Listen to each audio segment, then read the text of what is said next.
need to be networking till you die. Like this, I will never stop networking. It's the most important thing, and a network will always bring you 10 times further than a resume. Hi, I'm AJ, the host of Shake Hands, Take Names. The guest that we're going to have today on Shake Hands, Take Names is a serial entrepreneur, a real estate investor, pro networker, and most importantly, a connector with Northern Connector program.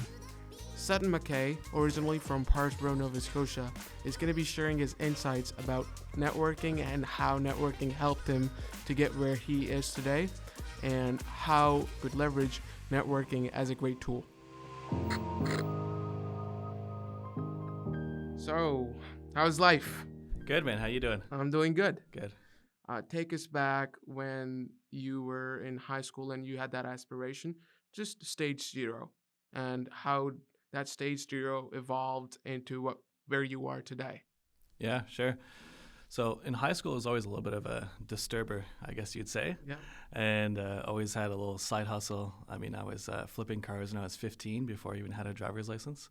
So I'd be buying cars and fixing them up, flipping them, selling them.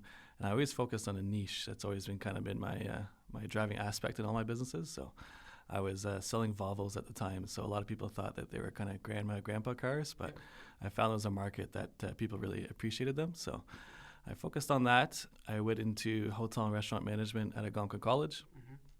And as I was graduating, a friend of mine, as part of the networking journey, told me that there's a guy that was selling his auto detailing business. And so I bought that auto detailing business through an investor, grew that business, sold it, moved to Nova Scotia, and here we are. And how old were you when you bought that auto detailing business? I must have been, it's about 21 or 22 at the time. 21 at the time, and it was in 21 Ottawa. at the time. And I bought it, I think it was like 2 weeks after graduating college from hotel and restaurant management. It was just completely unrelated. But I saw an opportunity. My hobby was anything vehicle related, so I thought it was a good start. But I knew buying it that this would be an investment play. It wasn't a long-term career defining thing. I would not be doing auto detailing for the rest of my life. But I treated it as a business and always worked towards selling it. That was always the goal, and it was tough. It was probably the hardest thing I've ever done. Yep. Yeah. Can you walk me through the numbers? Like when you bought it, what was the condition of the numbers, and how did you nurture that? How did you nourish it, and you grow it from stage 1 to stage X? If you can walk me through that. Yeah, sure. So I bought that business. It was a very, very small business at the time. The guy was operating it out of his driveway. He was doing mobile cleanings, and he had a tent set up kind of in a parking lot, an abandoned parking lot. You know, it was doing under $100,000 a year type thing. There was some cash involved. You know, it wasn't very professional. Yep. But he had a great online presence, and he had a great social media presence. And he was doing that. I saw that was a little different than the other car washes and other auto detailing places that were going on in Ottawa at the time. And I thought there's an opportunity here for service-based businesses to really focus on their online presence and to get into the online e-commerce market. And so our big thing is that we were the easiest and quickest to book immediately online. So a lot of car washes at the time, you can sort of make a request to book online, but our system, I really focused on being able to book it and reserve that spot. And we were extremely tech focused. And so my focus is really kind of bringing tech to service businesses and tech to businesses that could use it, that are kind of like mom and pop kind of, you know, they built it 30 years ago, but they haven't kind of reinvented it tech-wise. So we opened it up with a high school friend, and he was kind of like a franchise kind of partner type thing. And it did well, but I thought there was even more potential, so I took it over myself. I bought out another partner that was a part of the business that I bought it with, and I grew it to 2, almost 3 locations. And the revenue was probably at least 6 or 7 times from when I bought it. So $600,000, $700,000 for all Easy. 3 locations included. Yeah. And this is when you were 20. 24 when we were reaching that revenue. Yeah. We partnered with a dealership, which was actually through networking, which is really There you cool. go. The reason why I got that contract was my brother-in-law at the time. He had a good contact in the dealership. And so just through that network, we organically built that trust. And we did something a dealership usually has their own car wash inside. Yep. But they were being bottlenecked by that. And so we said, listen, we're the pros at this. We can guarantee that no matter what volume you throw at us, we'll be able to get your car sales unbottlenecked. And so they paid a premium for it, but we were the solution to being able to sell as many cars as they were able to. Yep. And so we had a very, very strong partnership with that dealership. It was kind of like the anchor revenue, and so it allowed me to focus on the higher end market in the business to customer side. And so our B2B side was supporting the business. B2C, we're able to sell. I mean, like we were doing auto detailing packages for as much as like $1,000 to $1,500 per car. You know, some tickets were $4,000 to $6,000, and I seen that trend coming out of the States, and I just really kind of made sure that they were the best in Ottawa. So it focused on customer service, using my hotel restaurant management background, making sure that we were extremely customer service focused, tech focused. And I decided I wanted to sell the business, but it was COVID kind of happened, so revenues declined. It was hard to sell a business during COVID, but we managed to get through COVID, and I sold it just at the tail end of COVID. There you go. And moved to Nova Scotia. Yeah, why Nova Scotia? Why did he come back? There's some places I find in the world that just sort of, pluck at your heartstrings, and Nova Scotia has always been one of them. My original mother's family is from here, in Parrsboro area. I always spent my summers down here, just always kind of felt like home. Ottawa was great, and I appreciate the friends there and the life that I had there. But I did want more so kind of outdoor, laid-back kind of lifestyle, escape the rat race per se. Yeah, so I saw a lot of opportunity in Cumberland County and in Colchester County. So specifically Parrsboro. So I moved to Parrsboro, and I spent a summer there, and I spent almost 2 summers there, I guess. But I saw the same sort of opportunity where there's a lot of development that needs to happen. There's a lot of tech growth that needs to happen in Nova Scotia. A lot of businesses that sort of just been running like they have been for the past 30, 40 years, but they haven't sort of kept up with the times. And I've always believed that if you're not learning and not growing, then you're dying. And so I'd seen that. There's a lot of the industry has gotten comfortable, and I wanted to be one of the shape makers or someone to come in, disturb, and to help grow it. So I was specifically interested in the real estate market. So there was a lot of distressed properties. A lot of distressed properties I noticed on the market. I bought properties sight unseen in COVID. So I bought 2 properties I've never even touched or seen. And that was a huge risk, especially because one of the properties was abandoned. But little things like that. I saw that the properties were cheap. Rents were going up. And there weren't a lot of, I guess, real estate investors focusing on Nova Scotia. So I wanted to be one of those. I like to play in a market where there's not a lot of people doing the same thing. I like to, it's kind of like red ocean, blue ocean theory. And there's too many real estate investors in Ottawa. I wouldn't be able to, I guess, find like a footing. I wouldn't be able to be unique in that sense because there's 100 of them. Whereas in Cumberland County, Colchester, there was only a few big players. And I believe playing in a pool where you can easily scale and climb the ladder a lot quicker, so you can meet individuals who are higher up. Exactly. And it was just a place that felt like home. So let's take a step back and rewind the story about a year and a half ago. I was working at Staples. I was working at Staples as one of the sales associate, and Sutton walked in. He had a couple of things and items that he wanted to look for. And when we were going down the list, all of them were out of stock. And Sutton looked at me and he said, "Do you guys have everything? Do you guys ever have anything in stock?" And he walked out. Sounds about right. He walked out on me, and I thought, mate, that's probably the end of it. I don't know who that guy was, but he's probably very pissed at me. He came back again, and then I apologized. I bought a laptop. Yes, you bought a laptop, 2. and then you also bought some other warranties on the top of it. And then I apologized for, the experience he had.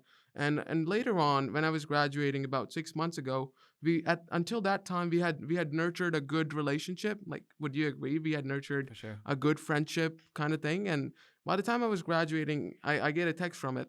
from Sutton, and the text was saying, "Hey, would you like to be the property manager and help me manage about 300 units or so?" Yeah. So that kind of serves as an evidence that there's not only one chance that you get.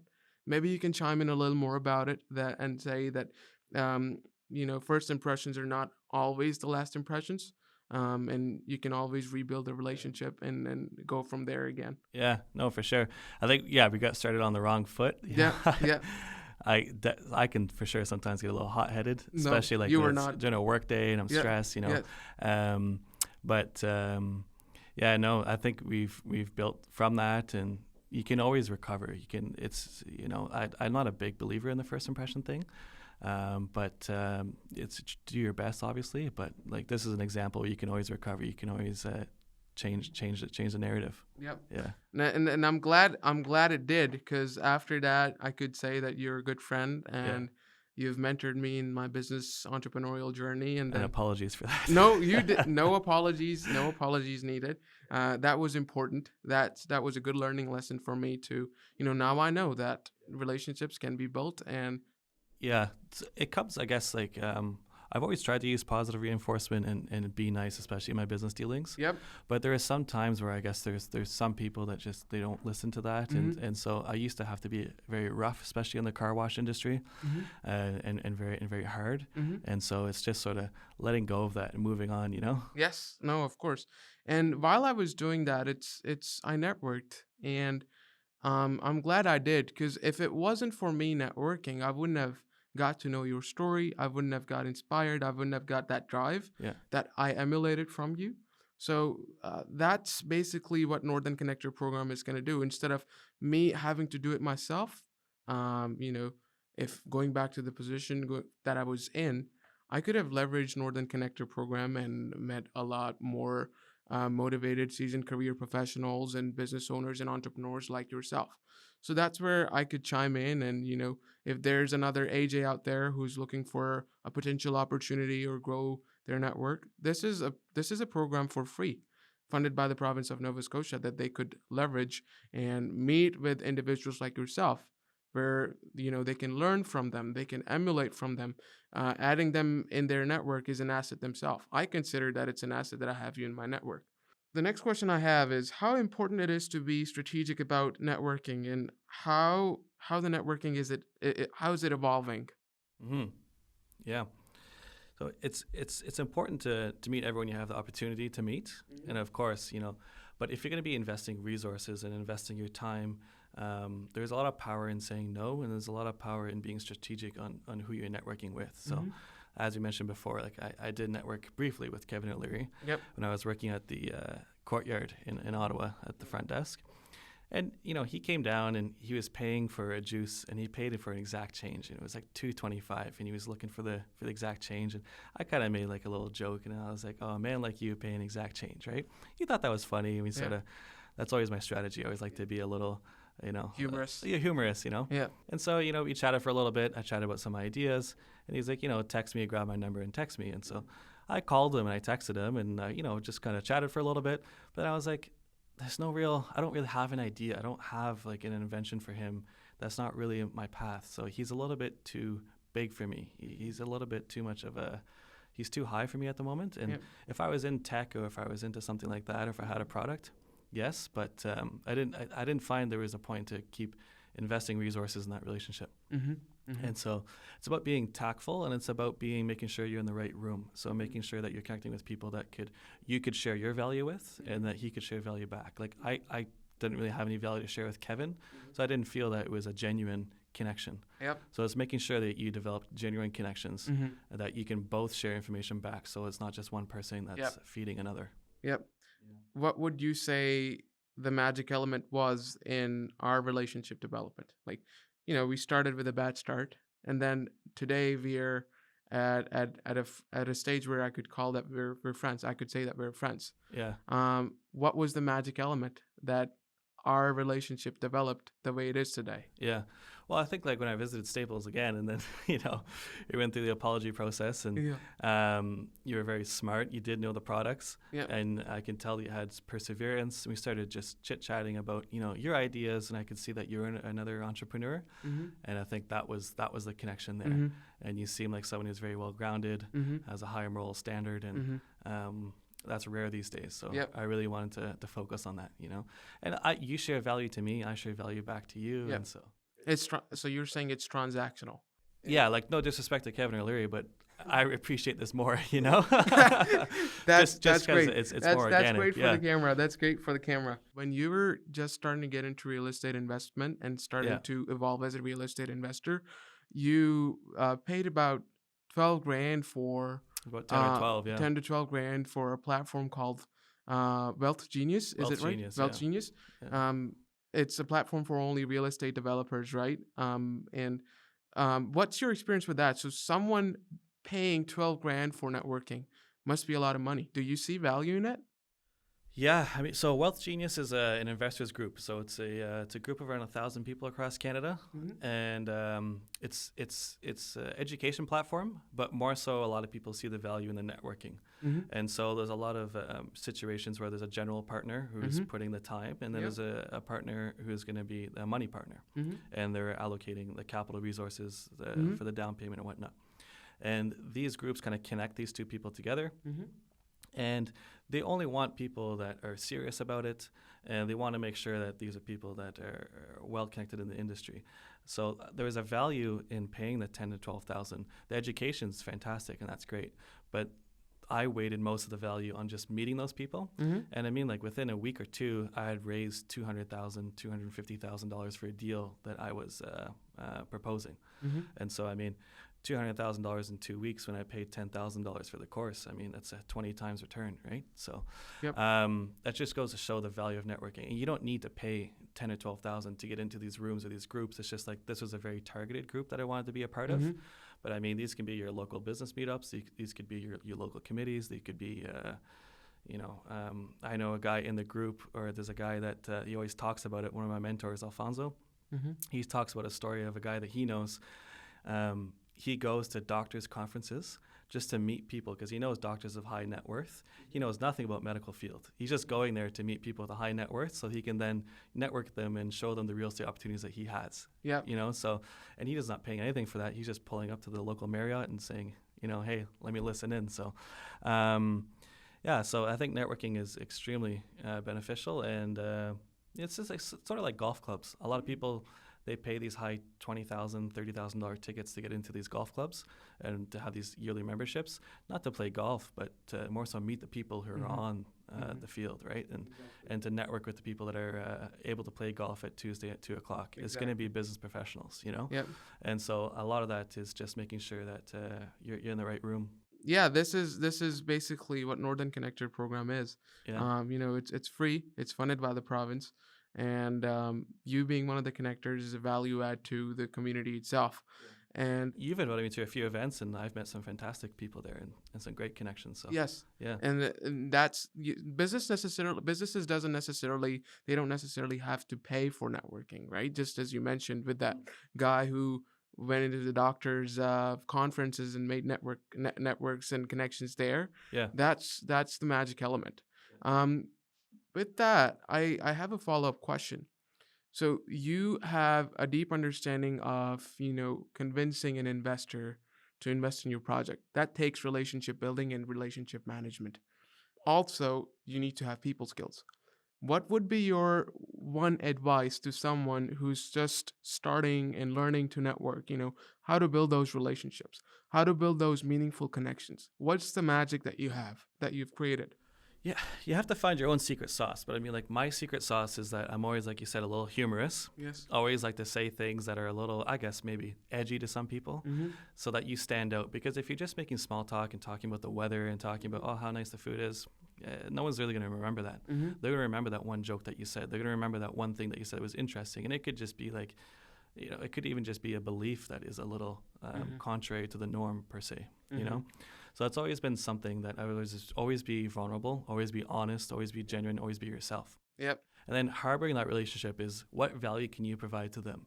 So let's say, for example, it's a real estate investor that I've met and they're talking about a new build. Well, I don't really focus on new builds, but I still know a lot about it because it's always in my network. I'm always researching it and always get newsletters on it, right? Mm-hmm. So if I say, oh, hey, by the way, there's this new CMHC mortgage, you can do this. Well, I've just provided him something very, very valuable that he may not know that information for.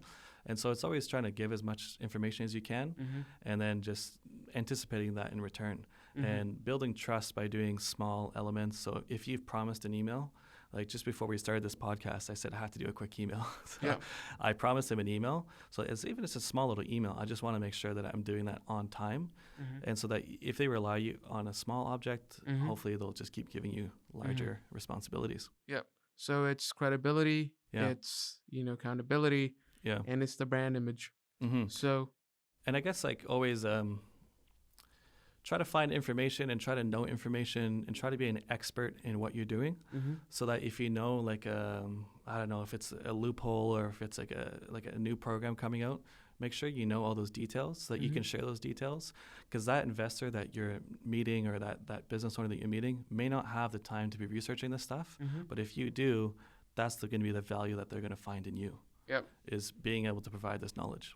And then brand image also is a key important element, because if an investor thinks about Sutton McKay, or if I think about Sutton McKay, what comes to my mind is an entrepreneur, a serial entrepreneur who's got this passion and drive. And I think what you're pointing at is creating that brand image, creating that own secret sauce is important. It's necessary. Just like you mentioned, your secret sauce is adding a little bit of humor just to do some icebreakers. So I guess that's what you're pointing at when you're talking about these secret sauces. Yeah, and also like I know it's like I'm the Nova Scotia guy. I don't focus on New Brunswick, PEI, or St. John. A lot of deals have been passed up my way, but you want to be known as the guy for this. Exactly. Right. So if you're a mortgage broker, you want to be known as the Truro mortgage broker guy. You're right. So don't spread your wings too far. Really focus on a niche and really be the best at what you are in your local market. You add some credibility to your name and people get to know you. Would you agree that agree or disagree, that networking is only important at one stage of life? When I'm talking about this one stage, I'm asking, networking is only crucial until someone gets their first job or first business up and running or first entrepreneurial path paved out. What's your thought on that? I mean, networking is not just professional related; it's personal related too. Like I was saying to you before, it's important that you have you know a good mechanic. It's important that you know a good contractor. So if you're 60 or 70, networking, if you move to like a new town, or let's say for example your family dynamics changed and you're a sole grandfather in a town, it's important that you know your contractors and your mechanics, and it's important that you know who's a good accountant to file your taxes. So you need to be networking till you die. Like this, I will never stop networking. It's the most important thing, and a network will always bring you 10 times further than a resume. And I'm a strong believer that your network is your net worth. So it's important that your network is always growing, so your net worth does too. So I mean, yeah, the possibilities of a network is crazy. When I was in Jamaica, we were talking about this earlier. There was this guy, Paul, who owns the Rock House Hotel and another hotel and 4 other restaurants around the world. And I've always inspired him. He's been an inspiration to me. And I was looking at his Instagram a few months before we were heading down to Jamaica. And I was like, man, this guy's brand is gorgeous. I love it. I love his vision. He's built a school in Jamaica. He's done multi-million-dollar investments into local charities. I said, I would love to meet this guy. And so we're having dinner at the hotel, the Rock House. And I just bought his book 15 minutes before in the gift shop. I sound like a fangirl, Yeah.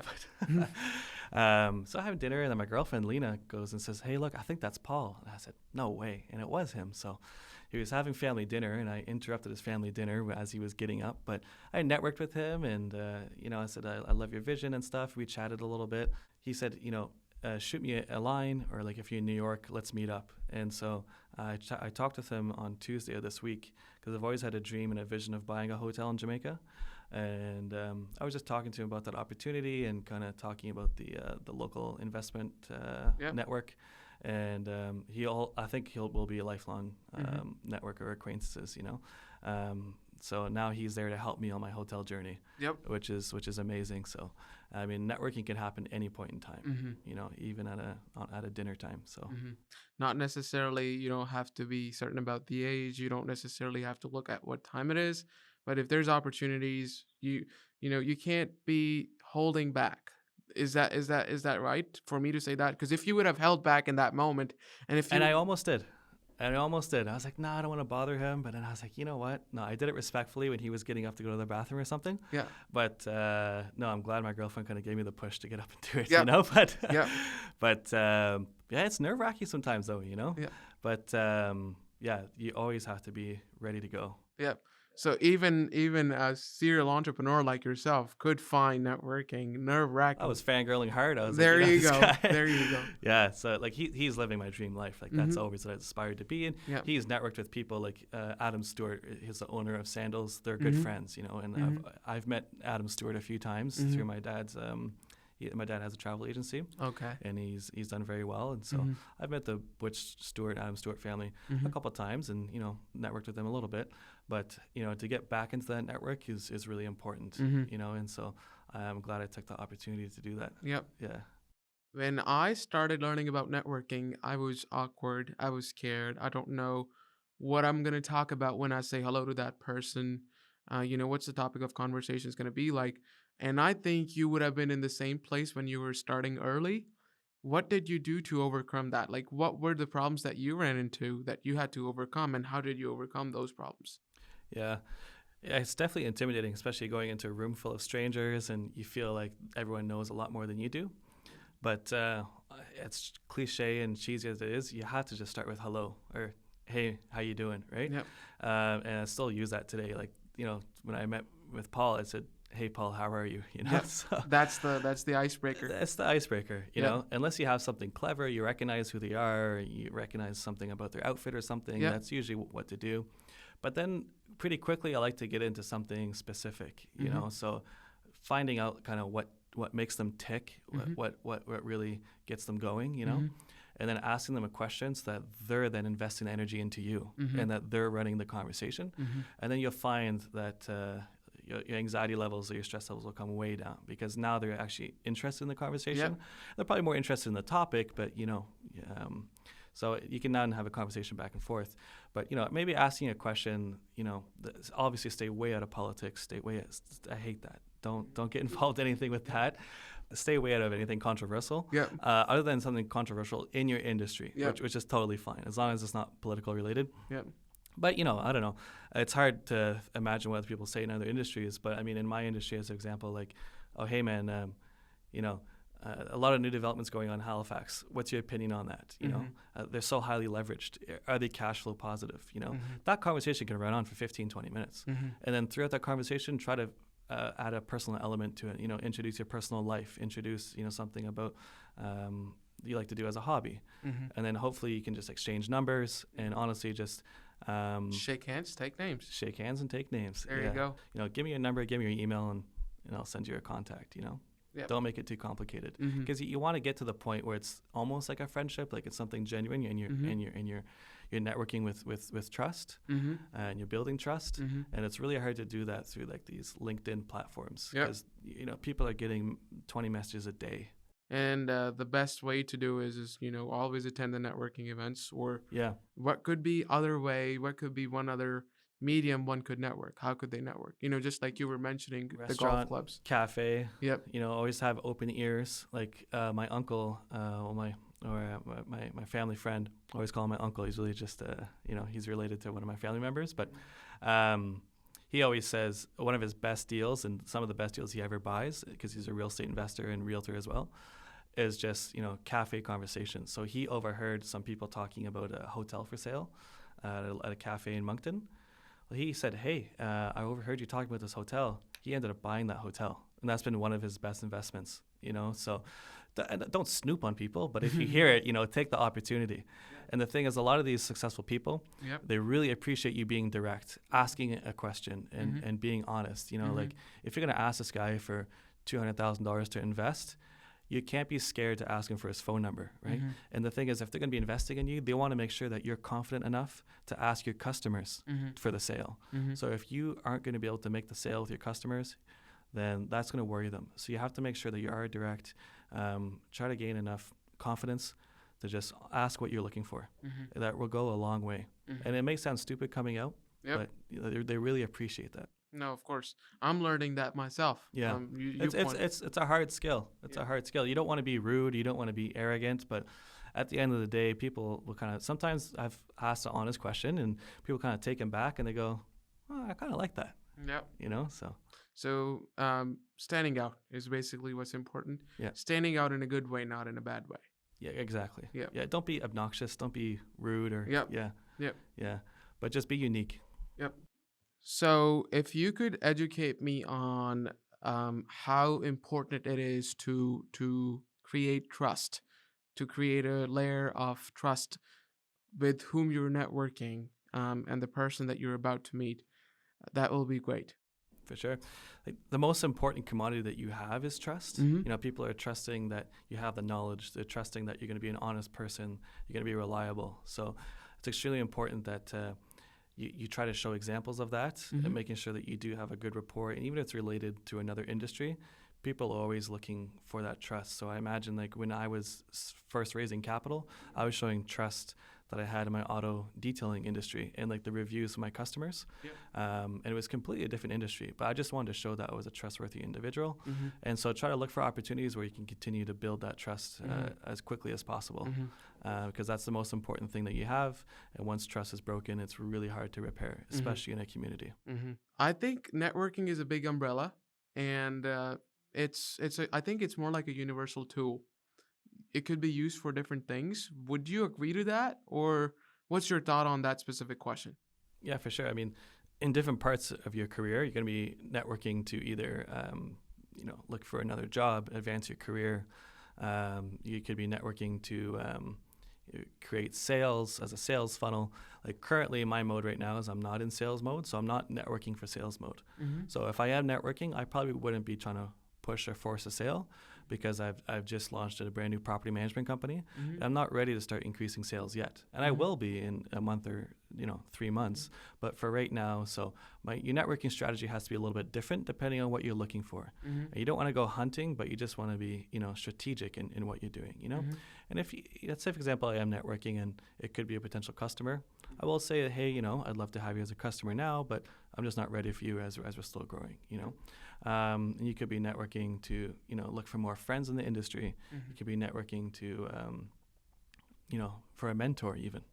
Right? So as you meet someone, try to classify what category that they'd be and what value that they bring to your life, and try to keep them in those categories and make sure that you're not overloaded just on one category, because if you have 100 mentors and no customers, that's going to be a problem. Yep.